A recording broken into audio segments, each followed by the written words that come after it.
अजणा रोगरे बहु गोरुगाई आक्रांत और गोरु मृत्यु नहीं पशु चिकित्सा केन्द्र घेरिले डियाघाट ग्रामवासी। आज सकाळ 10 घटिका समय डियाघाट ग्रामवासी हरभंगा पशु चिकित्सा केन्द्र घेरिथिले। हरभंगा ब्लॉक अंतर्गत हरभंगा पशु चिकित्सा केन्द्र अधीन हरभंगा पंचायत डियाघाट ग्रामर 4-5 दिन भितर अजणा रोगरे आक्रांत बहु गाई गोरु मृत्युवरण करुथिबा नै सूचना मिली। वर्तमान सुधा डियाघाट ग्रामर 5 जन व्यक्तिंकर 5-6टी बलद मृत्युवरण होईछि।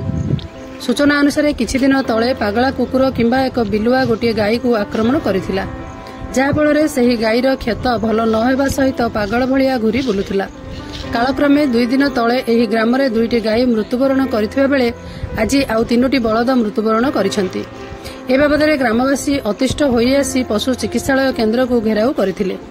एही खबर पाई पशु चिकित्सक अधिकारी डॉक्टर वीरेन्द्र पृष्टि और प्रियव्रत बेहेरा घटनास्थल में पहुंची लोकों सहित आलोचना करथिले और ग्राम रे थिबा सबु पशु मानकर रक्त नमूना संग्रह करथिले।